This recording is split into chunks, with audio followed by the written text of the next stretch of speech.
What up, besties? Welcome to The Real Her, the unfiltered podcast for ambitious, funny women who want it all. Real relationships, real success, and a real life they actually love. I'm your host, Christina Fusco, real estate investor, entrepreneur, and your new hype woman in life, love, and business. Each week, we're flipping the script on traditional business podcasts and focusing on the women behind the business. We're here to laugh, we're here to cry, and most importantly, we're here to dominate together. So go ahead, pour that favorite beverage, let your hair down, and let's get ready to unlock the real her.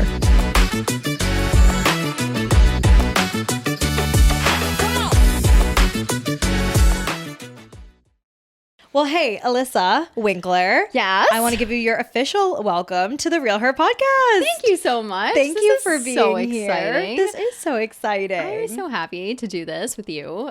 My first podcast introduction. Yeah, how cool. How cool. We're making it work, you know? We're Yeah. doing the thing. Doing all the things. Well, cheers to that. We got to take our Cheers. sip. We got to spill our tea today. Mm-hmm. So, Alissa is another resident East Coaster turned West Coaster. Whoops. I'm telling you, there's like an aura. There is. We just find each other. I don't know. There's no real way to explain it. No. It's just a vibe. It is. It is just a vibe. And I think definitely overall it's kind of like the East Coasters are a little bit more sharp. Not in necessarily like a I'm smarter than you way, but there's just this like sharpness to the cadence. A quickness. Yeah. There's just like a little more let's get to it. Yes, Yeah. exactly. And then also, I don't know. I think just growing up maybe with some turbulent weather makes you just a little A little harder on a the little outside. harder on the inside. Little Whereas rougher these on the edges. Californians are like, But life's you know good. what? Yeah. Well, listen, there was a time and a place for all of that. And I think we just saw a little bit greener grass over here. totally. Do you feel you've been in California for how many years now? We are going on 8 years. Wow. Yeah. Amazing. Yeah. Do you feel like the grass is greener? Hell yeah. West Coast, best coast? Oh, yeah. Like never going back. I feel like you've said that. But, you know, then I remember there was like a moment where maybe, I feel like there's those moments that hit you really hard. When you're Well, like, funny enough, I had conversations with my husband about like, you know, when we have kids, right? Like, is that going to change things? And now I can confidently say, now that she's 9 months old, no, we're staying. okay. We would love to raise her. Like, it's crazy. We're like, oh, we have a California baby. I think about that Just all like, the time. You know, like it's kind of weird for us, Yeah. I guess. But like, this is where I want to raise her in the South Bay. Are you kidding? Like, there's nowhere better. I know. Nowhere better. She has no idea this girl is going to be so spoiled, like with just the environment. You know what I mean? Of course. I know you're going to have to like take her back for like just a couple winters. Just really let her. Like, yeah. Just show her Dolphin. we're going to be like the parents who are like, you know, back in my day, Yeah. I had to walk 3 miles to the bus stop. I'm like, girl, I'm already like, you have no idea. Yeah, exactly. I'm like, I used to have to wear like a hat, gloves, scarf, 3 layers just to get to the bus stop, trudge through snow. Like No. you can walk your ass to the bus, girlfriend. And it's literally that, like commuting to New York City in all the weather is what absolutely did it for me. I was like, I cannot do this my whole life. Yeah, I think that was it too, because I think when I look back at it from a childhood perspective, it was magical. You Sure, know, like sure. Snow is sledding snow, and yeah. skiing Igloos and hot and- chocolate, Right, snow right, days. right. Snow days. They'll never know snow days never out know. here. And like that makes me a little bit sad. But A little bit. not enough. Just not enough to make me want to leave. No, but it is. In my opinion, it was very magical and a lot of good memories with it. But then, yeah, I'll never forget. I was working in hospitality at a job that doesn't close. Like hotel doors don't close. Yeah, you got to get there. You I got had to to figure it there. out. So, I mean, there was times we had to like sleep at the hotel to be Oh, like girl. early for a shift or you couldn't go home. And I just remember, yeah, like having to drive in a few snowstorms. And I was just like, wait, adulting in snow? This like is not it. This is not it. This cannot be it. No. Yeah. So we had to make a change. So let's talk about that. I always am so curious, like what brought you to the West Coast? Like give us a little bit of your background. You grew up in Okay, so very beginning, I was born in Brooklyn. The year was 1990. Lived there until first grade, then moved to New Jersey where I was raised. I was raised in New Jersey, but I don't identify as a Jersey girl. Sorry, Mom, and all my Jersey friends. I don't know. It was great. It was a great place to live. We lived in a nice neighborhood, went to a nice school, like all the things. But I went to college in New Jersey. As soon as I could get back to New York, I did. And I ended up moving to Staten Island because that's where my now husband is from. We met in college. But I really wanted to move back to Brooklyn or the city, which he knows. It never happened, but it's fine. We both worked in the city, and yeah, I mean, just like we were talking about, it just got old. Yeah, you know, it's totally. fine in your 20s and you can like do all the things and get home at 2 a.m. and then get to work at, you know, whatever time, but it's just not sustainable. Right. So John and I had talked about moving to California from the very beginning. Really? Yes. Okay. It was just like, there's just maybe more out there, Yeah. you know? But I had never been to California ever. Okay. That's so funny. So the first time that we came to California, it was like, okay, we're going to find an apartment because we're going to move. Wow. Yeah, we were like, we're ready. What part did you come to LA or? Yes, came to LA. Okay. We had a friend from college who lived in Torrance. Shout out Amanda. She's the reason that I'm here. Amazing. And we just fell in love. Like we were just like, oh, the beach, the Esplanade, you know what I mean? The Yes. Riviera, like all of it was so fabulous. And we were like, this is definitely it. It's so funny because my impression of California was formed very young from watching the live feed in Hollister. I don't know if you ever used to shop at Hollister. People would, this is the best part. We'd like, me, my mom, my sister, we'd like go shopping and my sister's, you know, flooding her hands with clothes. Like she's trying on everything. I'm just like parked in front of the screen. I couldn't give a shit about the clothing. Wait, I was where like, is this? And it was like, you know, December or something. And I'd be like, what is this place? Like I would literally just be glued to the freaking TV. My mom's like, do you want to look for anything? Do you want to get jeans? Like that's what we're here for. I'm like, no, but I want to go there. Like, literally. So that's like all I knew about California. And then funny enough, when I actually came to LA for the first time, it was for a conference. And so we were in downtown LA. Okay. Like very different. in the depths of downtown LA. Yes. And I have never hated a place more. Because it's disgusting. It honestly rivals. It's such a bummer. Like, the disgusting part. So, well, New York City is disgusting in general, but like, yeah.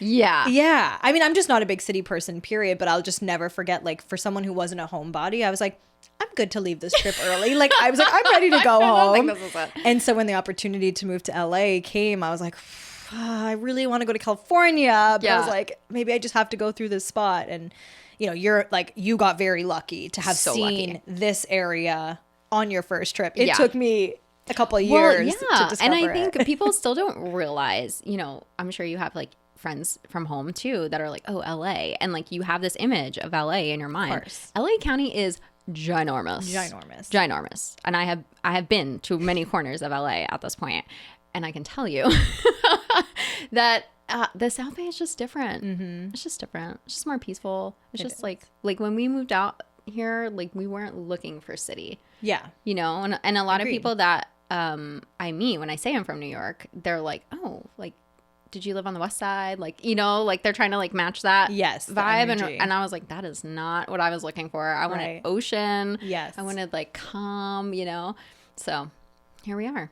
No, I couldn't agree more. And that's, I think once I found it here, I was like, oh, okay, I didn't like LA. I wasn't trying to live in LA. I wanted to live in Southern California. You know, I wanted to live at the beach. Like this, you know, beach, calm, chill is what I had imagined. So LA is like a beast that will swallow you for sure. Definitely. But I also think there's so much, like there really is something for everyone, which I think is very unique in a place to have. Yeah. You know? It's really cool, actually. And like coming from like a tiny little state like New Jersey, which is like, I feel like when I was there, and I don't know, I guess when it's like your hometown or whatever, you're not out to like explore. Like you have your places and your people and whatever, and that's where you go, you know, and then you just go home. Where it's like when you're living somewhere that you didn't grow up your whole life, you want to like take advantage of all the places and things that are like within reach. But you can't. I mean, there's so many freaking restaurants. There's so much to do. I'm like, I know, around here it is insane. I feel like I've visited so many places in my past 5 years of living here. And then I'm like, I look at the map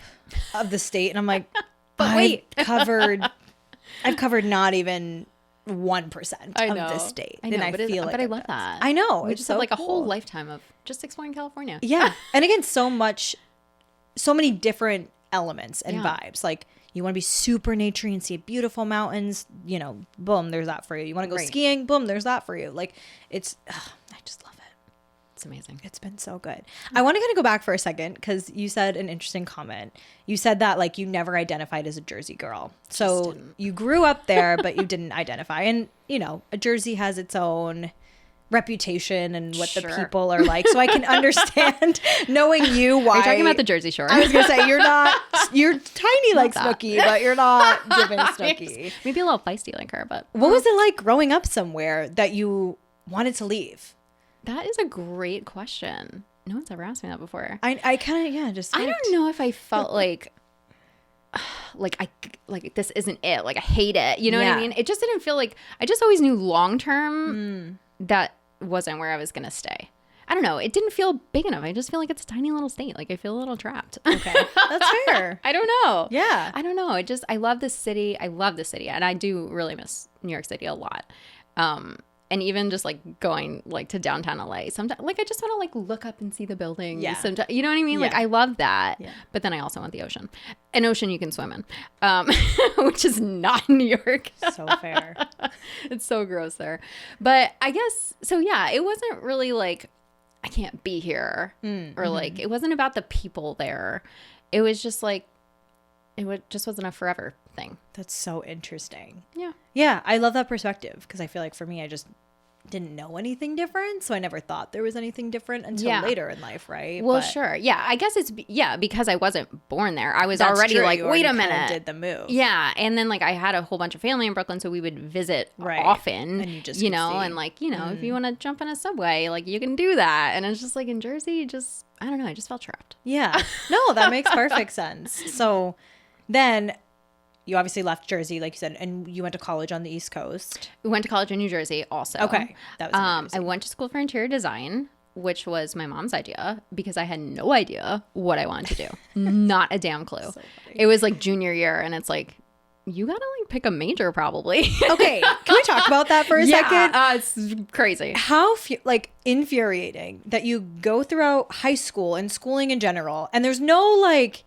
hey, Alissa, you're really good at X, Y, and Z things. Yeah. Did you know that there's careers? And like, Yeah, maybe don't you we should have explore guidance this counselors for and- that? I don't think they did that. You'll just take history and math and English and to hopefully figure it out from there. Like your skills aren't nurtured in a way that leads to practicality and like jobs. Yeah, Then you 100%. get to college and they're like, here's more gen eds for you. Yeah, it's just crazy. Don't worry, you have time. And then all of a sudden sophomore year, they're like, Figure it okay, out. what Figure are it we out. doing? Yeah. What are you committing to for the rest of your life? No, like, it's crazy. That's crazy. Yeah, it really is.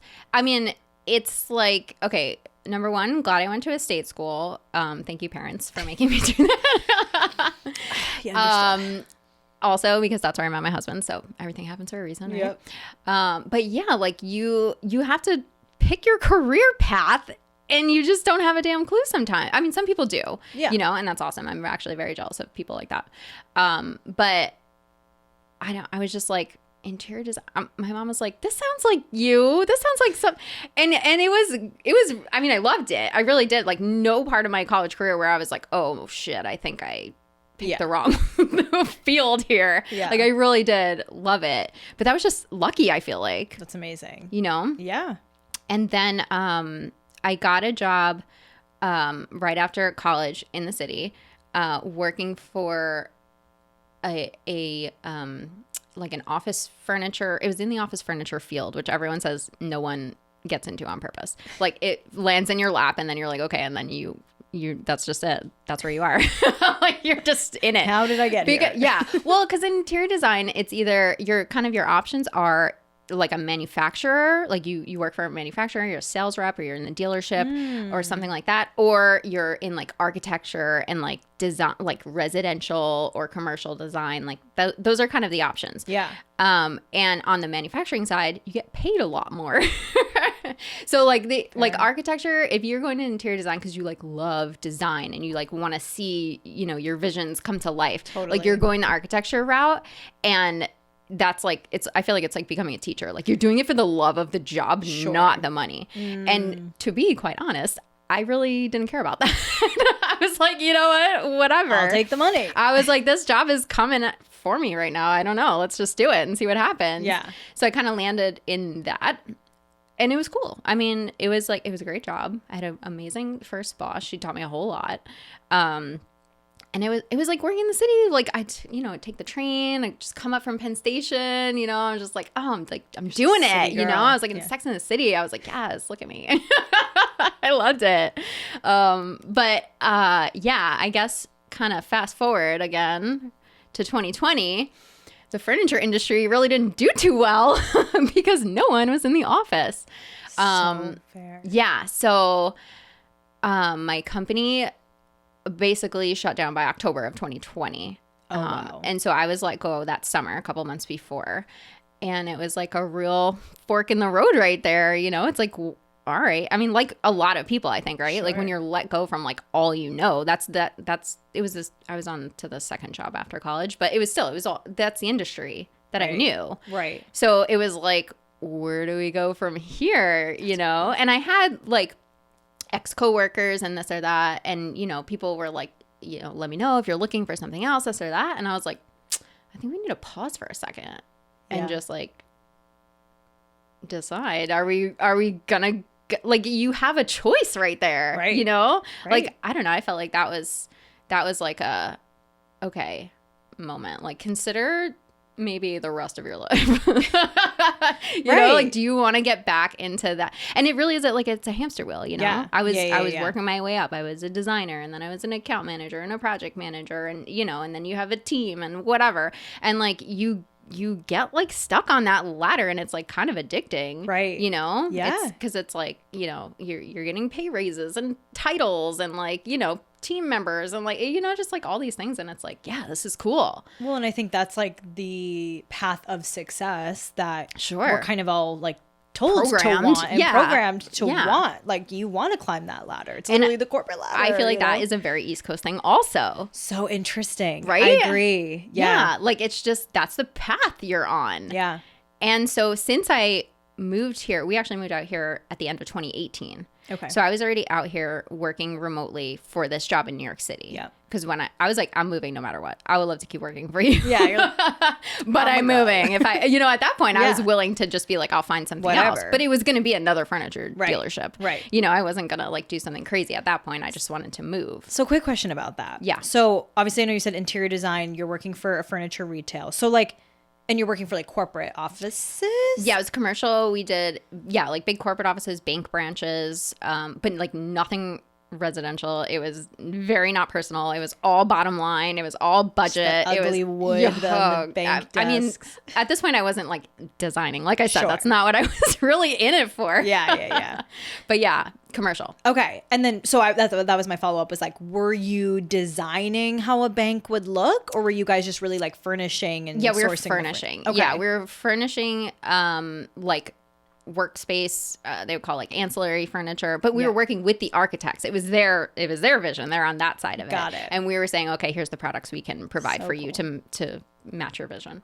I feel like there's just so many jobs out there, and so I'm always fascinated. Like, who knew? You're just like sourcing for like the bank, right? You're like there, and I'm like, you're right. Somebody had to pick out these chairs. Somebody had to set up that table. Like, it's just so funny. And that's a mindset I will never be able to shake. I'm Everywhere sure. I go, I'm like, this was somebody's vision, you know, for better or for worse. You're like, not the chairs I would have picked like, for Bank of America. That was a choice.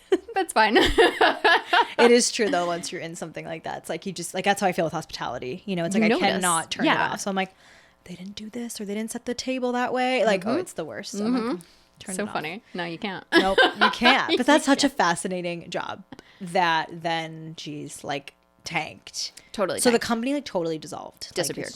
Like, bye. Off the face of the earth. Yeah. Super sad. How many employees was it? I don't know. Under 100. Okay. So smaller company. Yeah, smaller. It was a women-owned, like, this woman built it from the ground up, 50 years. Damn. They had a change of ownership shortly before, which may have been to their detriment. And then they just could not withstand COVID. Dang. Yeah. Super sad. Super sad. But everything happens for a reason. Everything happens for a reason. So now at that point, you've kind of climbed the corporate ladder a little bit. You said you were maybe a project manager at this point. Yeah, I was wearing all the hats. Fair enough. I was wearing all the hats. But you were high up. You were well respected. Yeah. And how long had you been there? At that company, I had been for, I think it was going on like 7 years. Okay. by Yeah. then. Which Yeah, is I was senior. I was in there. That's yeah. a senior position Sure. at that point. So you were climbing that corporate ladder. I was like, let's Until go. you weren't. Until they kicked me off it. Bye. I fell to the ground. Oh, no. Yeah. So funny enough, though, at the beginning of 2020, I kind of had like a little interest in real estate. And maybe it's coming to LA. Something about LA real estate just sounds fascinating. Oh, I wonder why. There's like Selling Sunset. Well, this was, I think this was it was the way first- before. This but was a little bit before. yeah. It just feels so glam. It just, yeah. Beverly It just- Hills. Like, all the things, right? all the things. And I was like, let me look into that a little bit. So I started kind of just like listening to some podcasts, like, I'm gonna like see what that's all about. So then in March, when COVID happened, when it got like really real, I was like, okay, well, they just let go the entire marketing team. I was like, let me keep looking at this real estate stuff Right. because we might have to be making a change here sooner than I thought. Yeah, don't have another option. You know, like, well, when you think something is going to be like on your terms, you know, Of course. and all of a sudden you're like thrown into it, you know, things have to move a little bit faster and like, yeah, your back's up against a wall at that pretty point. much. Yeah. Like I did have a freak out moment because it's just like, Of course. everything you had, you just feel like it's like the rug is pulled out from you. Exactly. And you're like, oh, my steady paycheck, my health insurance, my, like all these things, you know, and you're just like, shit. It's so crazy. Like you spend your time like wishing you had a different job or trying to like find a new job and beat them to the punch. And then, when they do that to you, you're like, oh shoot. Oh, Like, and I can't knew it was breathe. coming. I knew it was coming too. And it was still like, damn, okay, well, here we go. Here we go. So I was like, well, this is it. This is, I guess I need, you know, I was asking for this. Right. You're like, did I manifest this? I think I did. I think I did. I was like, wow, because actually that happened really fast and I should be careful with that. You're powerful. Your words, your Look out, thoughts guys. are powerful, everybody. Yeah. So like I was saying in the beginning, so I took the classes. This was the end of 2020. Okay. And then I had to wait months to take my exam. And then, and then I was like, all right, well, let's do this. Right. And at that point, I was 30 years old. All my friends are married and having their first kid, maybe, probably like their first kid by that point. And I'm just like, okay, well, we live all the way out here. We have no family. We really didn't have any friends because we kind of like moved away and we were like, okay, no birthday parties, no baby showers, no wedding. You know what I mean? Yeah. We're like, wow, we're away from all that. Like we just wanted to like chill, literally. Fair. And we worked from home and, you know, we had our apartment gym and like, we just didn't leave really. So and it just all of a sudden felt like, you know, like this whole state of California just like shrunk down and it was like, whoa, it's like just us over here. Right. You know, it kind of makes you like, you know, when everything gets pulled out from under you, you kind of look around like, damn. So moving back was never a thought. Never really a thought. And it was just like, all right, we just got to figure it out. So getting into real estate and knowing that I had no friends and no family. Right. I was like, okay. I looked into my options of like lead generating, right? And I was like, I think I got a cold call. Yeah. And I was like, I can do it. Like, I'm from New York. Like, I got thick skin. I can do it. You know, like it shouldn't be that hard. Yeah. I can talk to people. Holy shit. It's insane. It's really insane. Because I think what a lot of people don't realize, if I'm talking to anyone out there who's thinking about getting real estate, or maybe they've cold called themselves, like you just don't really realize how many other agents are doing that also. Totally. Because a lot of the time from these like real estate coaches and whoever, like you're fed this like, oh, no one's doing that. That's like the low hanging fruit. Like no one wants to do that. Ma'am, sir, incorrect. Okay. Right. These people that I just talked to just got 79 phone calls like within like 5 minutes. So crazy. You know? So I was like, okay, this is going to be an uphill battle for sure. I don't know if you've ever done anything like that. A cold call? Yeah. Yes, girl. Yeah. Oh. Okay. I was in tech consulting and recruiting. So literally all I would do all day was call. And then before that, I was in leasing and management. All I would do was call people about, do you want to come to this apartment? Oh, you just toured the apartment? Do you want to live here? No, you don't want to live here? You're not answering my calls? Are you sure you don't want to live here? Oh, girl, cold calling is... Oh my God. It's the worst. And I hate to say that because I try to get over my own cold calling trauma, if you will. But yeah, if you've just never done it, it's such a experience. And it's so hard when you're like a genuine likable person and you're like, yeah, I've got this. I'm an extrovert. People love me out on the streets. They're going to love me through this phone. And they fucking hate you. Especially in real estate. You're because just like a fucking, Yeah. Ugh. I will never forget because my parents own a multifamily in Boston. Okay. And so many times people would call, text my dad, send the little mailers. And my dad's like, I'll kill him. I will kill them. And I'm like, oh my God, Dad, chill. Like, but seriously, you get really like, I feel like with something like that, it's even more personal because you feel like someone's trying to take away my home and my wealth and and it like, oh, he used to get rip shit. So I think people also don't realize with real estate, or maybe they do realize, but it is literally its own business. Like, you don't go into real estate and you're like, oh, I have a cushy... There is no salary. There is no. Yes, zero. It is a common misconception that no one realizes that you work for like a brokerage and like you hold open houses and like you're getting paid something to do those things and you're not. Yes. You're literally trying to find your next client. Like, you got to build it from the ground up. Exactly. Yeah, it's crazy. So you didn't realize probably, or maybe you did, but that you were leaving a corporate cushy. Yeah. And you were going into entrepreneurship. Well, I did some research, right? Okay. I knew I was in for it.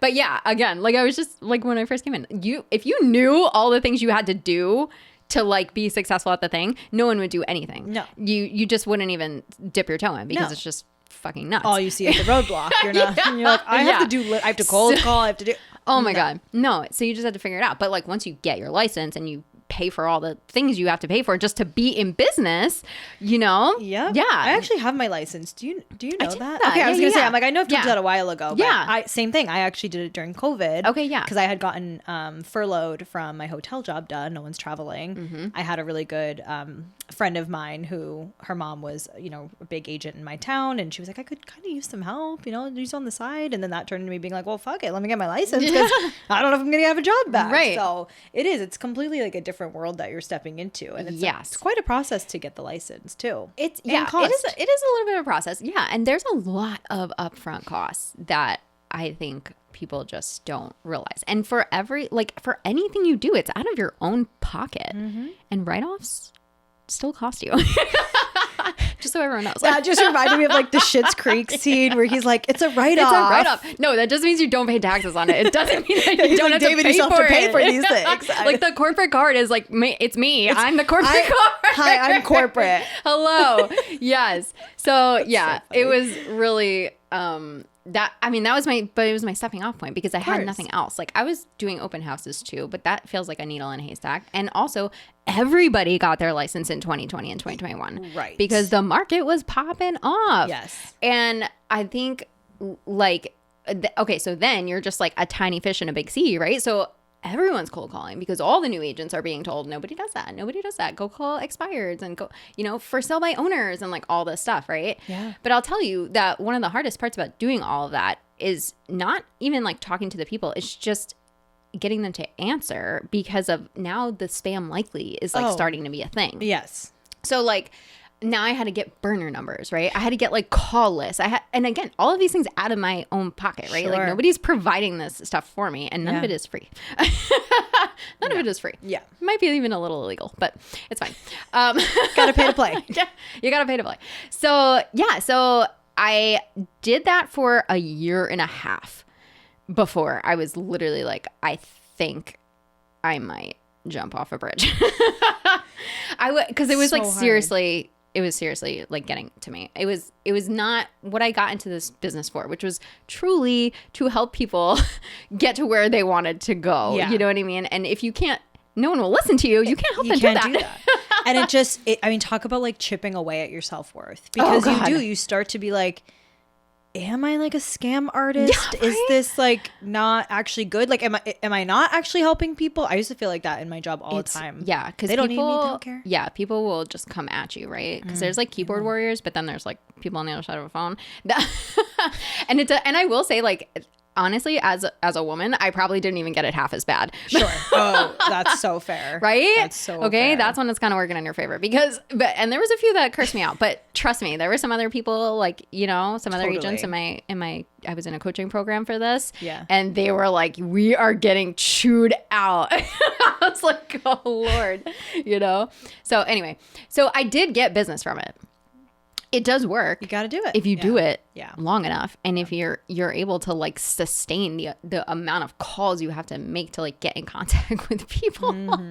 So and I'm actually like still kind of like getting some business from those, or I'm still following up with people from back then, and they're finally doing something now. Yeah, it's a long game. 5 years later, but I mean, I felt like that was my only option. So that's what I had to do when I got into real estate. I love that. But it definitely, like you were saying, just like it chips away at you. Yeah. And I was like, and like I got out of corporate. I was like, I don't want to sit at a desk and call people. Right. Like that sucks. Yeah. you You're know? like, I left my cubicle to sit in my house and call people all day and get yelled at. And by like, myself, you know what I mean? I don't even have like anyone around me. It was Right. so shitty, man. Well, I think something that's really brave of you and really interesting that I'd love to dive into is real estate is such a community business, you know, like, again, I think about my experience and, you know, the woman was a realtor in the town we grew up in. And so she knew everybody through sports and the kids' schooling and, you know, had built such a great network. And I feel like that is such an important part to real estate. But now you're starting this business in a place that like isn't your home, right? In the sense of that was your foundation. What was it like to go from like this, very titles corporate, and now you're like, wait, I have to be community and relationship girl? Well, I didn't get to the community part until a year and a half in, after I decided this cold calling thing was not it. Wow, a year and a half in. Yeah, okay. Honestly, it was such a learning curve, right? So I was like, okay, then I found a different coaching program where I was like, okay, this much more aligns with like me as a person and why I wanted to build this business in the first place. And that was called Ninja Selling. It's a book. I might have told you about it. Because I think it's really like foundationally community based and like personal relationship based, which is it's just another way of doing real estate. Not every real estate agent runs their business like that. You know, they don't want to, maybe some people don't want to be like a known community member. You know, maybe they want to sit at their desk and call expireds. I don't know. Right. That's fine. Just not for me. Yeah, you do you. Yeah. So, okay. So once I decided the cold calling thing wasn't it, after I dealt with this really psycho batshit lady who I never even met in person. She was so crazy. I ended up selling her a condo in West Hollywood. It was a 3-month escrow. It was an absolute nightmare. There was a tenant. He was also a nightmare. It was just threats the whole way through. I was like, am I going to be sued? I barely even have my license for like 5 seconds. Like, I have no idea what I'm doing. Like, just all of these things. So I was really at the end of that, like, I'm done. Okay, yeah. I'm done. Like, I cannot. You're like, if this is what getting business oh looks my God. like? I was like, not for me then. Not for me. Like, I got to be out of here. Oh my God. So that's when I picked up the Ninja Selling book again, and I was like, all right, let me like really see what this is like. But it was almost like starting over again, because all of those like expired and, you know, cold calling leads and whatever, like I almost kind of put them in a bucket of like, you're those people I don't really feel like dealing with. Yes. Okay, now I got to build like real relationships in the community with people that I can meet face to face and, you know, go on walks with and go to coffee with and I don't know, play pickleball with and do all those type of things. Yeah. So I almost felt like I was starting over again. Right. But I was like, okay, now I have learned what I don't want to do. I think this will probably go a little bit better. So that's when I started going to all of the networking things that I could literally find in the South Bay. And I was just like, let's just see what happens, you know? At least I'll be having fun while I'm doing it. You might as well. At least I'll be getting out of the house and talking to people and sharing a glass of wine or what, you know, like whatever. Totally. And that's how I met people like you know? So whatever, even if I didn't get any business from it, I was like, at least I like have people now Totally. like in my community Right. that I can like hang out with and, you know? Yeah. So I don't know if that answered your question, but No, of course. I mean, well, just what was that journey like of diving so deeply into your community to build your business? And like, did it help? You know, obviously, did it help you? It has. Yes. There are a few friends that I've helped now. You are one of them. A couple others. Yes. A couple other my friends that I met through like meetup groups or like, I don't know, just random stuff that, you know, when they started seriously thinking about buying a house, they were like, hey, I think I'd like you to help me. And I was like, the deepest honor, truly. But I mean, it was, again, like a long game that came after like 2 years, you know what I mean? Of like just meeting people and whatever, building relationships is really what it is. It's so hard that you have to put in so much work, and so like the delayed gratification with real estate. It is so delayed. Oh my gosh. I really admire everyone who sticks with it, because it is not. Well, my motto has always been quit or win. Yeah. Because I feel like if you stay in this business long enough, people are going to know you. They're going to remember, or, well, you do have to stay top of mind. Make sure they know you're still in real estate. Yeah. You know, they have to know you're in real estate. And, you know, there's a little bit of marketing and strategy behind that. But as long as you just keep doing the things, eventually the timing is going to align with people that you know and that you like. And, you know, they're going to need to move, and then you can be there to help them, which is so amazing and so much better than trying to like convince somebody that they should sell their house, or convince them that you're not like the last real estate agent or something crazy. Oh my God. You just dropped so much wisdom, like that we have to kind of like pick apart a few of those things you said. One, I love the convincing part. I think for anyone, especially like whether you're in sales as a career or you're in business, like sales is literally a part of everything. And every single person is going to be doing sales. Everything you're a is bartender, you're upselling for the vodka, right? Yes. Everything is sales. Yeah. And I think that is such a big mindset thing, is when you realize like, my job is not to convince you. You know, if you're a red gumball, my job's not to make you a blue gumball. I just want to identify who my reds are and who my blues are. Yep. And I think that is just such an important mindset with honestly like anything you do in life. Like, your job isn't to beg people to see your self-worth. Your job isn't to like tell somebody how you want to be treated. You just want to know like all of the answers to those, right? It's not to convince them. So I love that you said that. I was like, we have to go in on that. The second thing that you said that I'm obsessed with is the quit or win mindset.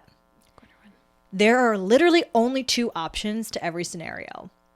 It is that you quit before you see the success, or you literally go until you win. That's it. And I think that's such an important mindset to talk about, because again, in a social media like led world, we see the real estate agents who are at the highest level pop off on social media, or you see whatever it is, right? Like the fitness coaches, everything. You see these people when they're at their absolute top, but you didn't see them when they had 100 followers in their account, 200 followers, right? You just like, and I think everyone just thinks like, I'm just going to pop off. It's just going to happen. It's like, no, you got to stick with it. Such a process. But if you do, then you'll be one of these people. They didn't just happen overnight, you know? And it is funny how people just don't see that. But I just wanted to call that out, because I just think that's the most amazing mentality. Yeah. I mean, for me, it's like when I got into real estate, and after I did a few deals and I was like, okay, I really do love this. Like, I love taking people through this process. And I love, like, the market has always been such a fascinating thing, and just like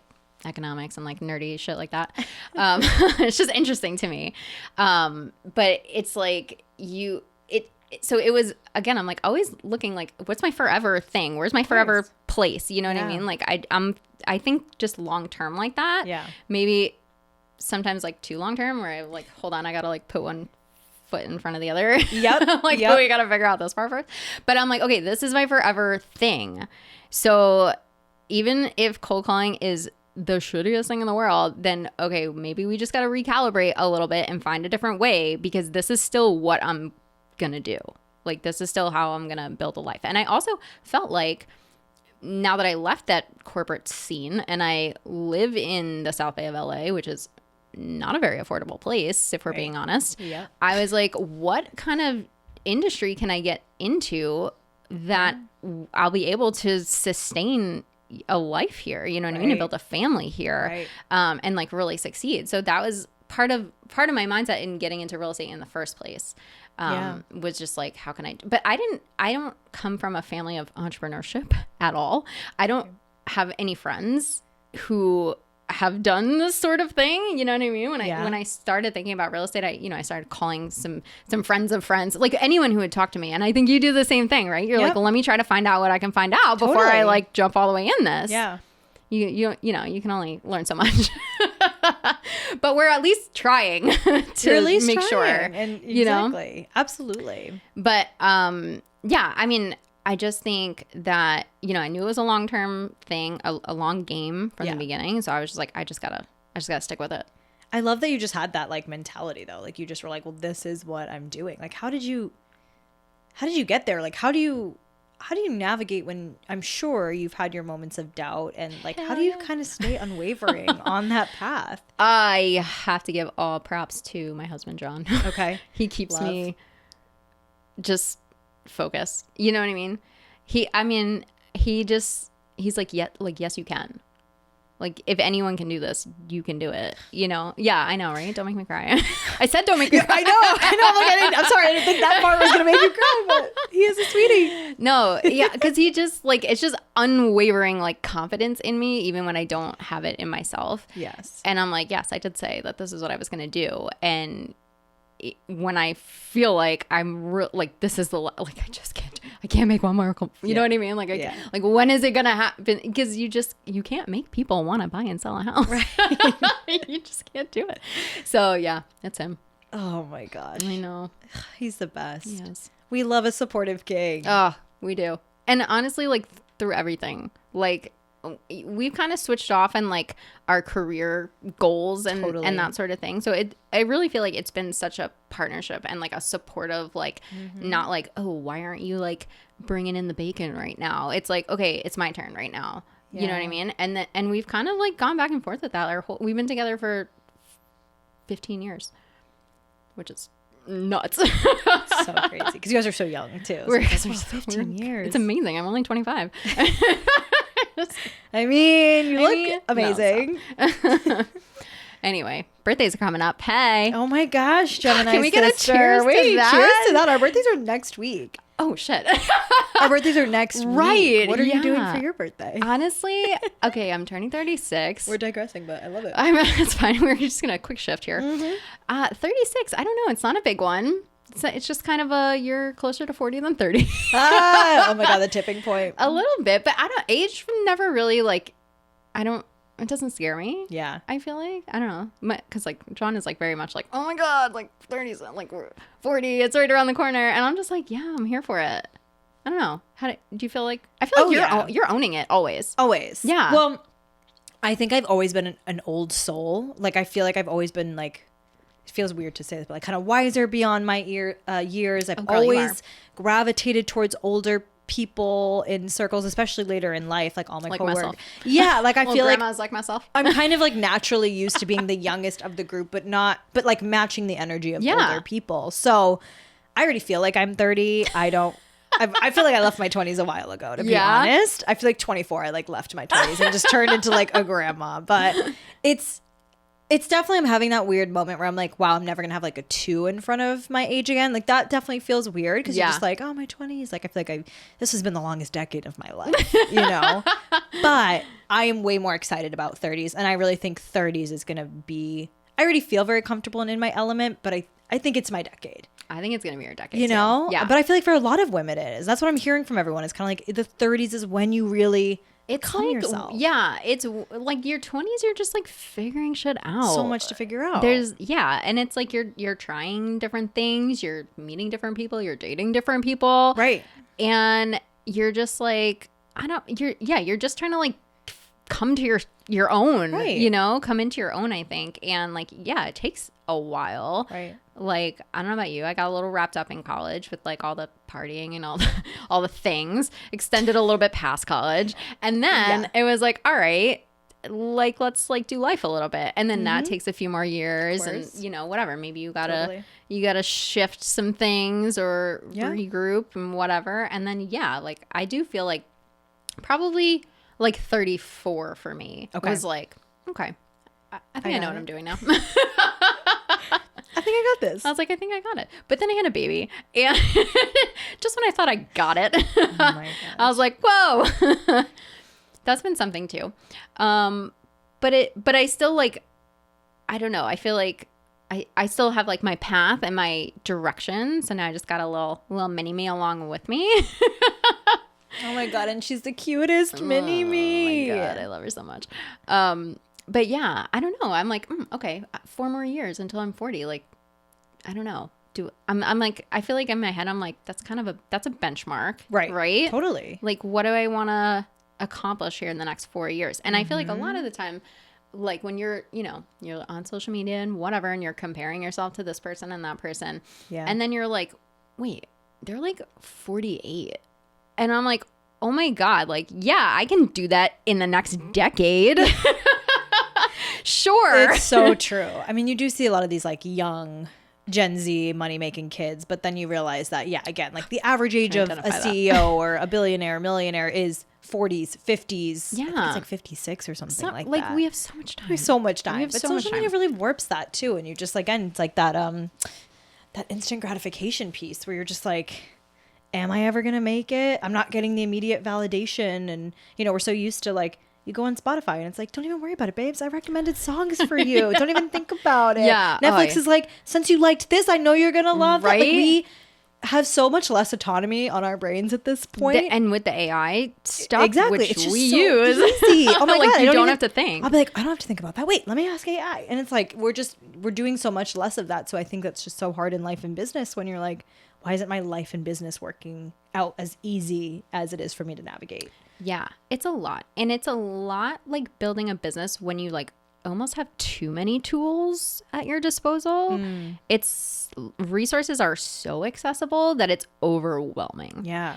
And I'm speaking obviously from a real estate perspective when I'm talking about like, okay, all the different marketing things you can do and all the ways that you can, you know, open houses and cold calling and community events. And like, there's just so like the list just goes on and on and on. Yeah. And you have to be disciplined enough to say like, okay, I'm going to go this route. And you have to give it a year at least. Otherwise it's just a waste of your damn time. I know. So true. You know? So I don't know. I'm learning. You're learning. How did you, because you're such an extroverted person, I feel like. And so you, guilty. You know, you started going to all these community events and everything. But again, like you were also battling the whole building a business thing. Like, how did you grow confidence? Because I'm sure, like, again, just because you're an extrovert doesn't mean that you're the most confident person. It does not. Tell me about that. Okay. Honestly, becoming a new agent is like such a mindfuck. It really is, because you're guiding people through a massive event in their life. Yeah. They say it's like the third most stressful: death, divorce, and moving. And you personally have maybe only done this a couple of times. You have to stand in front of someone and say, I got you. Right. Right? You truly have to fake it until you become it. You have to. Yeah. But I mean, and that's not to say like, I don't know what I'm doing. Like, I have all the people behind me, you know what I mean? Making sure that I don't fuck up your life. I feel like I'm cursing a lot more as this goes on. I'm sorry. I love it. No, we're here for it. Curse, get it out. Okay. Anyway. So yeah, it's like, it's a major financial move in people's lives. And that, I think, in and of itself is like the part where it's like, you gotta be sure that you're guiding people and giving them the advice to help them do the right thing. And I mean, not all the time can you do that. Some people just don't listen or, you know, what have you. But everyone's a student client. So what actually ultimately I think gave me the confidence was other agents telling me, or even telling my clients when I like bring them to open houses, like, you have a good agent. And I was like, well, if they think so, and they've been doing it for like 10 or 20 years, then I must be doing something right. Yeah, definitely. That's a little win for the ego. Yeah. But it's like, I don't know. I'm just not like, I can't step into something that I don't know and have the confidence of like, everyone out of my way, I know exactly what I'm doing. Like, I don't need, even in my corporate job, to be honest, like when I was a designer, they were like, there was like a junior designer and they were like, okay, you know, teach her this and that. And they were like, I think you're ready to like move past that. And I was like, no, I feel like there's more I need to know about like designing and specifying this product. Like, I just didn't want to let go of like mastering something. Like, I don't know in my mind, like what level I wanted to be at to feel like, okay, I got that handled. When other people are telling you like, you're like good. Yeah. You're like ready for something else now, you know? So I don't, but I think ultimately it was like other agents who like either referred me out of state clients or things like that. And they were like, yeah, you're doing a great job. And I was like, okay. But that happened like probably within like the last 2 years. Yeah. Well, I know you've been recognized a few times for being an amazing agent. Thank you. Which is so cool. Just a couple of times, and that feels good too. But it's still a little imposter syndrome, you know? Of course. Well, and again, another thing I don't think that people realize necessarily with real estate, yes, it is the same transaction cycle. Yes. But no two transactions are alike. Never. No two houses are alike. No. Right? It is a whole different ballgame every single time. Every single time. Which could make your head spin, by the way. But when you realize like there's agents who have done things for 20 years and they're asking, what do you do in this situation? You're like, okay, like you're just never going to have it all figured out. So I just had to let go of that. You have to let go of it. I'm just not going to know all of the things all of the time because it's just different things with every house. And I think you can also be like transparent enough with it too. Like people appreciate you being an honest agent and an open agent, then being like, yeah, that sewer issue's totally gonna be fine. Like they don't want that either, you know? So it's like being able to be like a little bit of less prideful and be like, you know what, I literally don't know, but we're gonna make sure we find the absolute experts who do know. Right. But well, that's another thing too, is as a real estate agent, you do need to know your lane because I'm not an inspector. I don't know everything about sewers or HVAC or, you know, like whatever, like that's not my lane. You know, I'm here to help you sell the house or get the house. Yeah. You know what I mean? And we'll get through the rest of it. And I, you know, have people that can help you along the way, but I'm not going to have that answer. Totally. I'm just not. Yeah. And so you have to be almost like confident in not knowing, which is a whole other side of the coin. Yeah.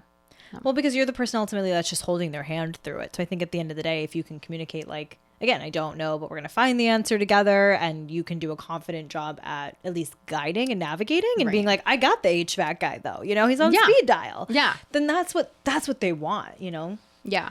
Has there been a like crazy, I know you talked about your first transaction being like, okay, I'm going to quit because this woman's crazy, but like, what's been your craziest that was the craziest for sure. Okay, yes. If we want to back up the truck to that one for a second. That's for sure the craziest one. Okay, just because I cold called her. I was the fourth agent. Oh, wow. People, from what I gathered after the fact, other agents, not people, other agents were like, we don't want to work with this lady. She's nuts. Okay. Because I literally had called one and I was like, can I use the photos that you had on that? He was like, take them, go ahead. Like, I was like, oh God, red flags. But we're doing it, I guess. I don't know. She was really nuts. She knew enough about real estate. Like, she was savvy. She was just crazy. She lived in the desert somewhere. I never met her. Never FaceTimed her, Zoomed her, nothing. Pretty sure she was calling from, or I reached her from a fake number, like a 424 number, which you know is not real. And she had this condo in West Hollywood that she had lived in at one point, and now she was renting it out to this guy who was equally crazy. Finds crazy.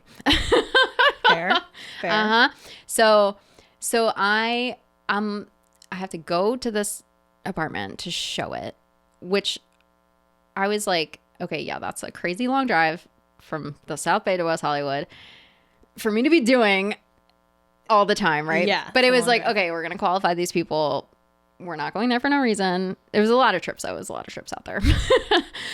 And there was some threats from the tenant also, because this is about the time where like tenants are starting to realize that like they have an extreme amount of rights in LA County. Mm-hmm.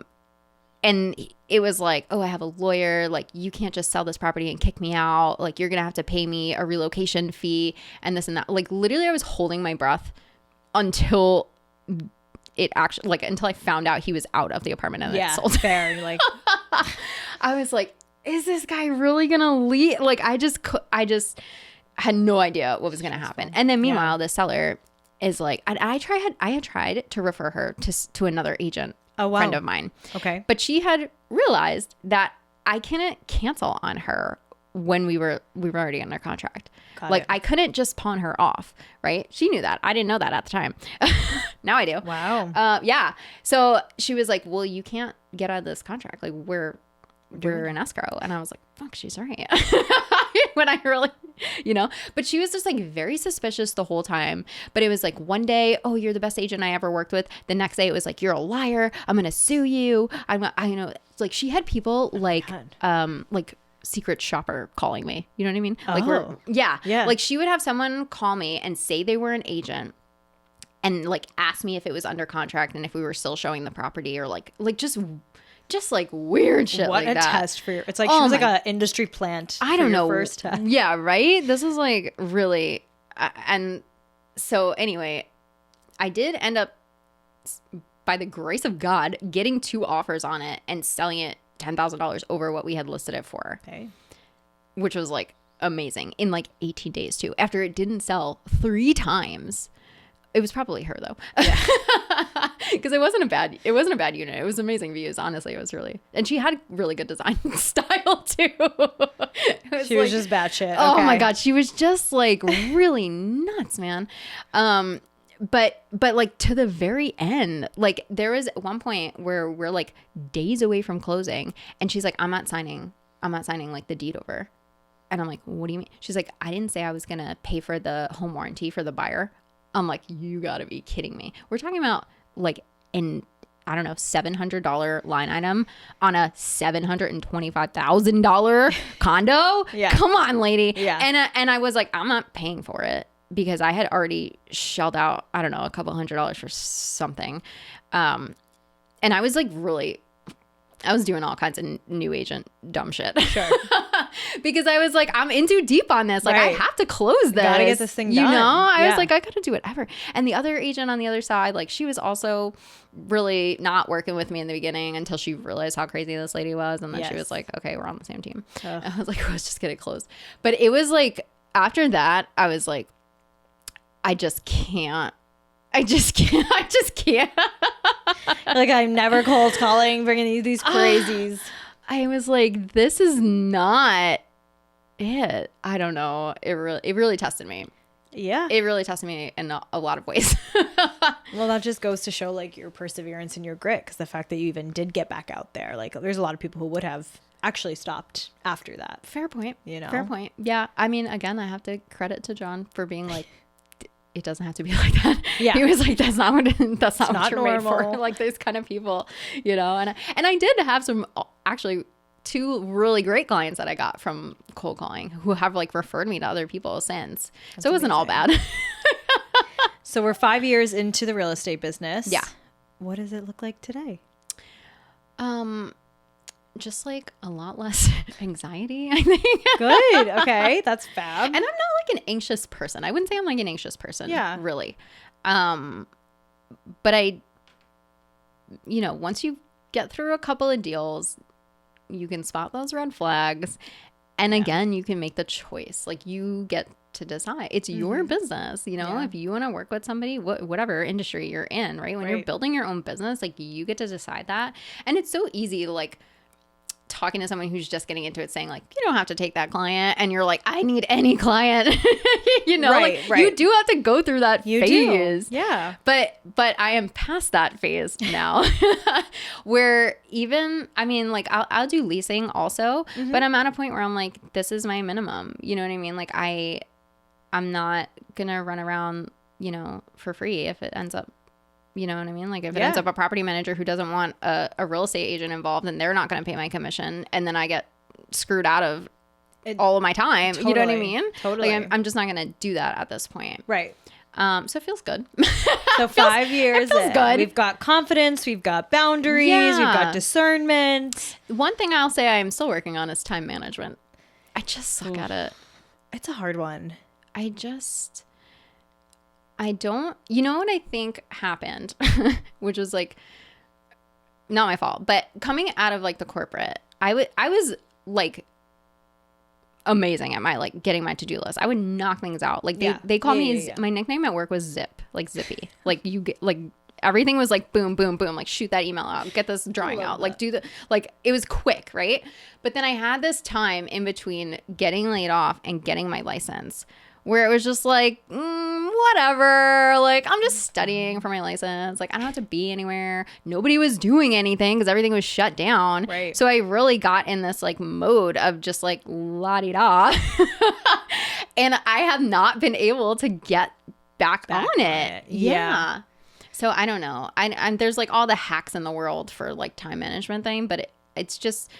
like listening to your podcast, honestly, you're starting to inspire me to be like, bitch, get your shit together. Wow. Yeah. Thank you. Because it's just, I need to decide that like, this is when I'm going to work. Yes. And this is when I'm not, because I'm getting sick of like freaking jumping on the MLS at 9 p.m. You know what I mean? Like I'm over that at this point. Yeah. If I'm going to stay up that late, which I probably will anyway, I want to just be doing other shit. Right. Well, I'm doing work. It's funny you say that because I feel I'm in a couple of different like business groups and whatnot. And something that I find that all these entrepreneurs are struggling with, they're like, I left the 9-to-5 grind to then just basically be in a 9-to-5 grind for myself. And a few of us were like saying that. We're like, why are we strapping ourselves? Like one girl was like, you know, I like to work at night, or like sometimes I'll say that, like I like to work at night. And so I'm like, well, then why am I like strapping myself to the chair from 9 to 5 just to then have like a small window at night? Like, I think the cool thing is you have the autonomy over your schedule. So if you know you're somebody who works really well in the morning, then like grind it out in the morning and then go do everything else with the rest of the day. Or you know you're a night worker, so great, get a couple hours in the morning. Like I found for me, I need that like middle chunk of the day off to go explore, to go run errands, to go do things, because my brain just shuts down. Yeah. But then at like 8 p.m., I'm like, let's go. Back on it. Put me back in, coach. Like, I love working at night. Okay, so I just think it's so funny because like so many people struggle with time management, and especially in entrepreneurship, it's like you do grant yourself this kind of freedom. So like, why not make your schedule work for you? You know? Yeah. Well, I think I definitely just learned that like I don't do well with like a ton of flexibility.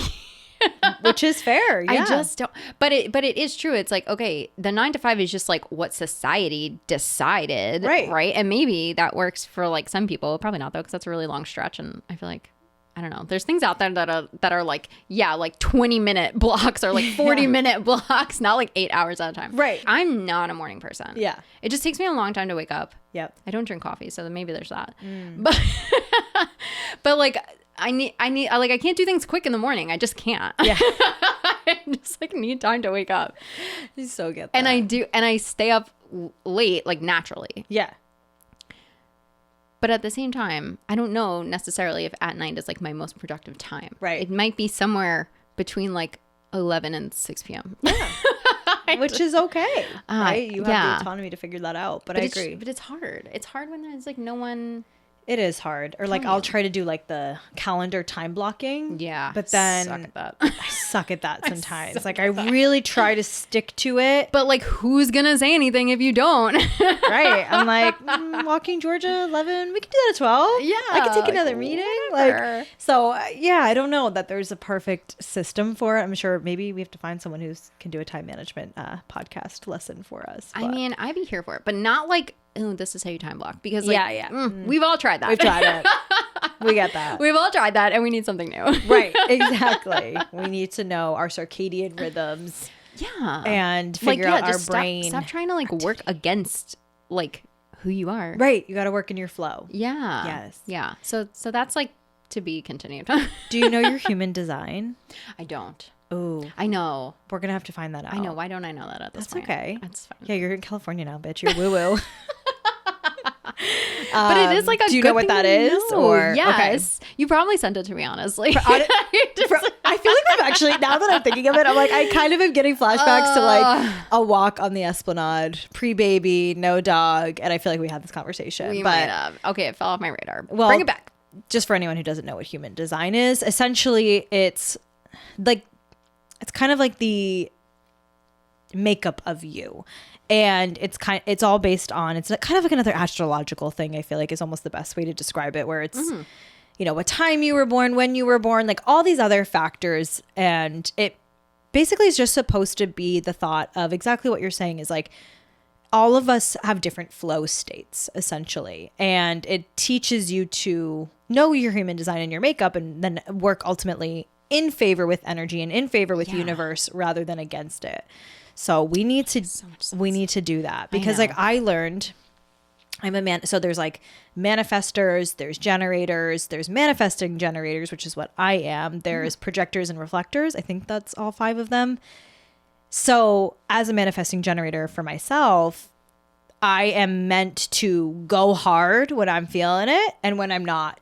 And like it's this very unlinear flow state. Okay. And so then there's like the generators who's like just people who can go out, when the manifestors are like the slow, the need to relax. And it's just really interesting. I definitely would say look into it because again, it just gives you like food for thought on how do I work with what's actually best for Alissa. Right. In her life and her and routine. Why wouldn't you want to do that if you have the choice? Right. So we have a homework assignment for you. Okay. Coming out of here. We need to know your human design and we need to notes. see how that affects your new work schedule. Yeah. Yeah. Whatever that looks like. But yeah, that's like one thing I just can't. I just don't know what and it like frustrates me. And then it goes off into other parts of my life that I'm just like it just spirals everything else. It does. But yeah, I think that's where I'm looking towards next is just like honing in on that in my closet, which I just mentioned to you. Oh my God. I need help. I need help. Can I come over and do it? Yeah. I just told you how somebody like my friend helped me. Okay, but then I need you to help me shop after. Ariana, are you listening to this? I need a phone and friend. I am not a fashion girlie. I feel like people confuse me with like a fashion girlie. Because you always look like which together. Is crazy because I'm like, this is like aloe and leggings, but thank you. You just always look put together. Well, I'd love to try and help you. Just anything. But I can certainly help with the cleaning and organizing. I am good at being like, get the trash bag, we're getting rid of it. So usually I am like that because I don't like stuff. Yes. Like I don't like, there's like nothing on my walls. I don't like visual clutter, just like, I just can't. But I don't know. And like when it comes to my closet, like I'm different. I'm a different person in there. Because when you have the space, you just like use it. Yeah. Well, yeah, there's that. Use it. And I think there's like the like college sorority girl in me that's like, what if I need this for a theme party? Fair.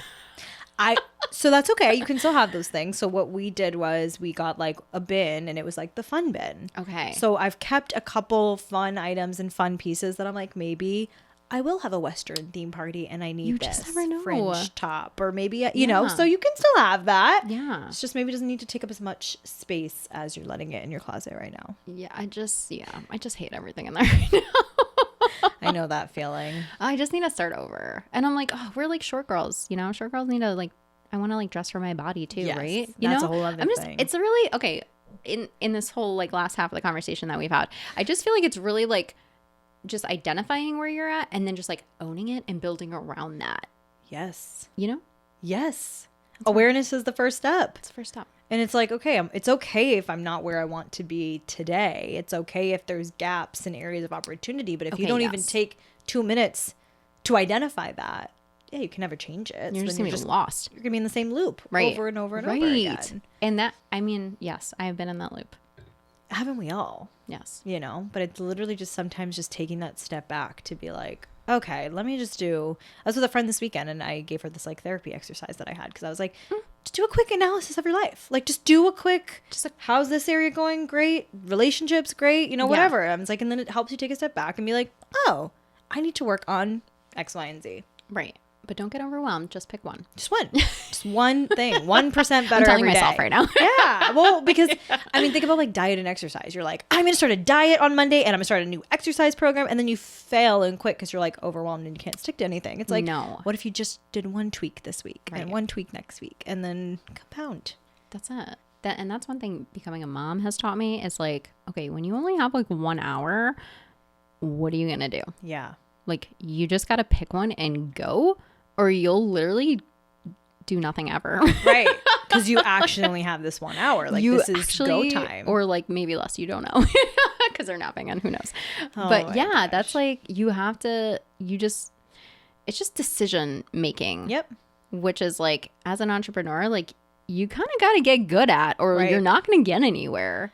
And I like that you phrased it that way too, because I think decision making, I've realized, is like a muscle that you need to work. Like, you're not going to be great at decision making the first time. You're not going to have all the right decisions and make the right decisions. But it's something with reps that you get the clarity, the confidence. Yes, like, that's such an important mindset too, because I don't think people think of it that way. I didn't. Yeah. Until literally right now, I'm like, right, it's like a muscle. Did we just have an epiphany? What? No, super. That's a really good point. It just takes time. That's it. I want to wrap up with one thing. I know we could talk about her for days and days and days, but you are a new mommy-ish. New mommy in the last you're at like the 9 months out, 9 months in. Have you done one of those pics? No, girl. I love that about you. You're so like gender reveal, don't care. Like birthday party, don't care. Like you're just chill. Yes, you're know so, me so well. relaxed with that. Like, I just didn't know if maybe you participated. Maybe I should. I don't know.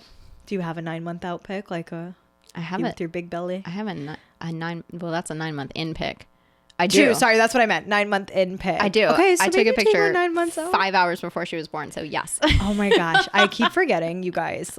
I was with Alissa the day was it the day or day after you gave birth? No, it was like 2 days before. 2 days before. But it was like 2 weeks early. 3 weeks early. I did not think you were going to be the last person I saw. I didn't either. And I remember I was a child. And like the craziest part is I was bringing a gift from the baby shower over because I was like, damn, like she's having her baby in 3 weeks. Like I'm leaving town. Like she's going to want this car seat thing. Like, you know. And, oh my God. Barely made it in the car. Oh my God. I remember your feet were so swollen. You're like, no, we won't. But you're just like, oh my God. It was awful. Yeah, it really, honestly, because I like felt pretty good in the middle of being pregnant, but the beginning was hard and the end was really hard. Yeah, and I'm also very blessed that I didn't have to go the extra 3 weeks that I was supposed to. So because I don't know what state I would have been in. that was tough. Well, she's a beautiful, beautiful, beautiful baby. Thank you. How has it been getting back into like building your business and now having a baby? Well, blessed again because of John. Go John. God, he's just the best. I know he's going to listen to this too. I'm not just saying that because you're listening. No, it's so true. He is truly just an equal partner. Like we both feed her, we both change her diapers, we both put her to bed, we both wake up in the middle of the night with her. Not anymore because we sleep trained. Good job. It's a whole thing. But yeah, it was really so lucky. I'm so lucky to have been at this point in my career when I did have her, because I was really able to tell like the active clients that I had at the time, like, hey, obviously, I'm having this baby. We're not sure when exactly this is going to happen, but like, hey, I'm here for you. I have, partners and whoever that like, if things come up while I'm like, very freshly postpartum, like you're going to be taken care of. Right. But luckily enough, I didn't. So she was born at the end of August. And then I had a client the beginning of December that I was working with be like, I think we found the one. And it was really right at a point where I was like, okay, I'm ready. Yeah. I'm ready to get back in it, because, I cannot stay home for long. I was getting out with her like all the times. Yeah. Little social butterflies. Yeah. Well, I just can't stay home. And like, yeah. But it worked out really nicely. And then this year it's been a good year so far, this first half of 2026. And like, it feels good. I mean, I had some very hands-on clients this year also, which took a lot of my time, but I feel so lucky that like I'm able to wake up and like feed her breakfast and like be there, and then I see her in the middle of the day, and then I get to put her to sleep at night most times, I guess. But it's like there is this like working mom guilt that like you just can't get away from. I feel, I don't know if anyone ever does, but it's like you're home with her and you're like, I need to be working on something, but then like you're out doing something and you're like, I wish I was home with her. Like, so it's like, it's definitely a balance that I'm still trying to figure out. Yeah. But I don't feel like it's like impeding on my business. If anything, it's getting me more focused, because when I have those like 1 hour or 2 hour like blocks of time where sometimes I'm like, okay, I gotta get out of this house and like actually get some shit done, and then I do get it done. It's crazy what happens when you just say I'm gonna get it done. Where ordinarily I would be like, I can just probably do it later or whatever, you know. So yeah, I don't know, it does feel good. I'm still working on like the schedule, but I'm also coming to a point where like there just isn't gonna be one probably, because then it's like, all right, well, she's 9 months now. We do like some mommy and me and this or that. But like, you know, what happens when she like gets into like a TK or like school? Like, it's just going to be constantly evolving. Yeah. Where I'm like, I feel like I'm putting less pressure on myself to like figure it out, because it's just going to be this evolutionary like childhood for her, obviously. So I just gotta roll with it, which I'm pretty good at. I think you're amazing at it. And I feel like it's cool you know are also in a position in a business where like, okay, if you have to like bring her to a showing or something last minute, like your clients are going to respect that. They're going to understand that, yes. Well, I haven't done that. I haven't actually brought her to a showing. Okay. I did bring her to an inspection so far. And a little house checkup that I had to do. But it is nice to be working with clients who have kids and who understand, like, hey, putting the baby down, I'll get back to you in an hour. You know what I mean? And they're just like, yeah, for sure. Because like same for them. You know what I mean? Yes. So like it feels really good that I'm in a position where like I don't have to hide that or like pretend like it's a problem. Yeah. You know, I can just be like, hey, I have mommy and me at 3 o'clock today. Like, I'll get back to you after that. And it's like, cool. Isn't that funny how we just like make things a problem? Sometimes, yeah. Like we just really make a lot of our own problems. Like we're like, they can't know I have a baby. Yeah. Can't know that I'm not just sitting by my phone waiting to answer them. Like we just make, and it's like, then you have to practice it with a situation like this. And people are like, yeah, cool. Sounds good. And you're like, oh, really? It's cool. It's good. It's really cool. Oh, okay. Yeah. But like, and not having like coworkers or like a boss like judging you or like being like, well, what do you mean you're not working on it? You know what I mean? Like you just, you're like, not to worry about that. Yeah, I'll worry about that. Yeah, you know, which I do. My business, also. and you do. But it's like great. Let you worry about it. Yeah, you know, let's not have someone else dictate what that looks like for you. Yeah, no, I could not be more thankful that I'm at this point in my career when I brought this baby into this world. Because I don't know, a few years ago, like I don't know, maybe I wouldn't have been able to stick with it. So fair. You know? Yeah. It really came at a perfect time where you really built the business that now it was building the life. Yeah. And like I can, you know, show up with her in places and be like, oh, you have a baby, I have a baby. What do you do? I'm in real estate. You know, and it's just like a cool that thing. 2-bedroom apartment isn't big enough anymore. You want a house? You're having another one? What? Oh, another kid on the way? I got a place. Your mother-in-law's moving in? Oh my God. But I'm sure that's how it's going to happen too. No, and it's really cool. It's really cool because it's like, it gets to be your life and your business, right? And I feel like that's what I don't know if I was going to say that's what every entrepreneur is after, maybe not, but that's what I'm after. You know what I mean? I do like the integration. Love, you know, the integration. Yeah. I want to be able to be the mom and be the real estate boss simultaneously. Mm-hmm. Like because you're not able to shut off either side. No, definitely not. You know, so you just got to own both. Gotta own both, girl. Cheers to that. Well, Alissa, thank you so much for sitting down with me today. Before we wrap up, any final words? Anything on your heart? Anything that you want to say? I just want to say thank you. Oh my God. Why does that? Okay, I'm going to stop asking this question because I feel like this is not going to do. Everyone turns it on to me and I'm like, no, this has been really cool. I mean, this is like, for the most part, conversations we would have just had anyway. That's the best part. Right? Which is like, this is such a fun space that now we get to share it. I know. Oh, that's cool. It is so fun. And now we have a recorded one of our conversations on camera. How about that?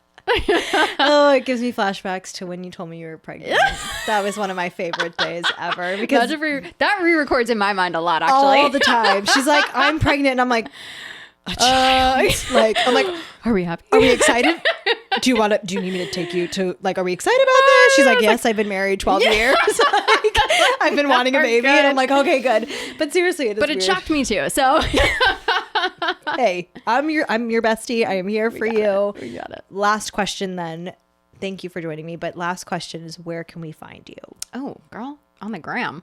I live on the gram. Love it. Live on the gram. Alissa Winkler _real estate. Alissa with an I. Winkler like Henry. Is that a little too old for your audience? No. Okay. I don't think so. Yep. _real estate. That's where I'm at. Okay. So Alissa with an I.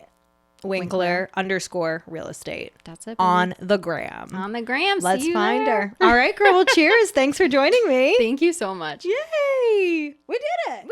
That's it. Hey, besties. I want to close out this show by saying thank you for hanging out with me today. I hope you loved this episode as much as I did. If you did, please do me a favor. Hit like, subscribe, and share the episode with a friend. That way we can keep growing this movement and reach even more Real Her besties. And for your daily dose of laughs, mindset, and behind the scenes chaos, come hang out with me on Instagram at Christina _Fusco. That's Christina with a K _Fusco. All right, my ladies, until next time, keep it real, keep it fun, and keep becoming her. XOXO, your biggest hype woman.